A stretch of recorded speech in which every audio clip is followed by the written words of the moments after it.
સાવલી તાલુકાના રાણિયા પોઈચા નજીક ફાર્મ હાઉસમાં ફાયરિંગ આર્મ્સ એક્ટ હેઠળ ગુનો નોંધાયો।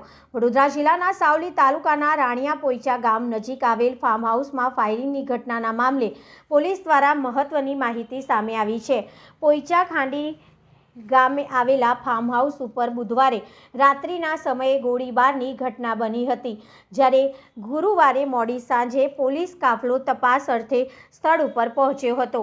વડોદરા ગ્રામ્ય પોલીસ નાયબ પોલીસ અધિક્ષક મિલન મોદીએ આપેલી પ્રતિક્રિયા મુજબ ઘરેથી ગુમ થયેલી યુવતીની શોધમાં યુવતીના પરિવારજનો ફાર્મ હાઉસ પર પહોંચ્યા હતા। આ દરમિયાન બોલાચાલી બાદ ખાનગી રિવોલ્વરમાંથી ગોળીબાર થયો હોવાની વિગતો બહાર આવી છે। પ્રાથમિક તપાસમાં ફાર્મ હાઉસના માલિક છગન પટેલ દ્વારા ફાયરિંગ કરવામાં આવ્યું હોવાનું સામે આવ્યું છે। પોલીસે વધુમાં જણાવ્યું કે ફાયરિંગમાં વપરાયેલ રિવોલ્વરનું લાયસન્સની સમયમર્યાદા પૂર્ણ થઈ ગઈ હતી।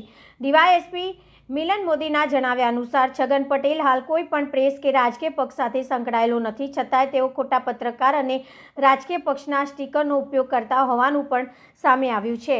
પોલીસે છગન પટેલ સામે આર્મ્સ એક્ટ હેઠળ ગુનો નોંધી આગળની તપાસ હાથ ધરી છે અને સમગ્ર ઘટનાક્રમ અંગે વધુ પૂછપરછ ચાલુ કરી છે।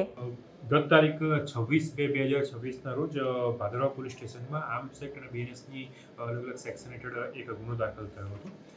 ગુનાની વિગત એવી છે કે તારીખ 25/2/2026ના રોજ સાંજે 7 વાગ્યાની સુમારે જે ફરિયાદી છે ગામના નિમેશભાઈ રણછોડભાઈ બારિયા, જેમની કાકાની દીકરી 19/2/2026ના રોજ ગુમ થઈ ગઈ હતી, ઘરેથી કંઈ ગઈ હતી।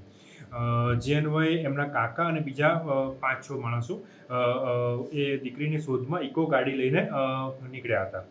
તો તેઓ એ દીકરીની શોધમાં સાવલી તાલુકાના પોઈચા રાણિયા જે ગામ છે એમાં છગનભાઈ કાનજીભાઈ પટેલનું એક ફાર્મ છે, તેમાં આ ફાર્મમાં એક કામ કરતો છોકરો વિશાલ બારિયાની તેઓ પૂછપરછ કરવા માટે આવ્યા હતા। આ વિશાલ બારિયા જોડે પૂછપરછ કરતા વિશાલ બારિયાએ એમના શેઠને બોલાયા હતા। ત્યાં એમના વચ્ચે બોલાચાલી અને ઉશ્કેરાટના કારણે જે આ છગનભાઈ કાનજીભાઈ પટેલ છે તેઓએ પોતાની રિવોલ્વર દ્વારા એક રાઉન્ડ હવામાં ફાયરિંગ કર્યું હતું।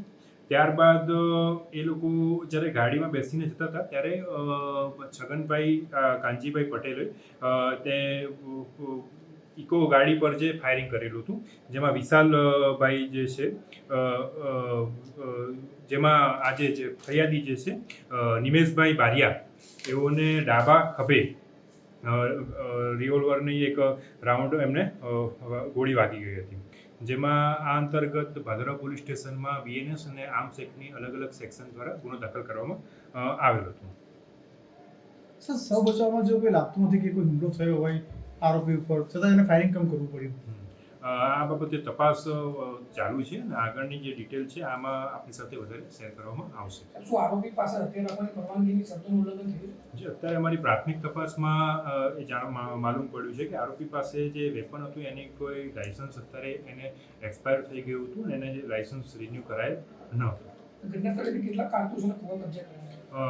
જે આરોપી છે એને 2 રાઉન્ડ ફાયર કર્યું હતું, જેને પોલીસ દ્વારા કબજે કરવામાં આવેલું છે।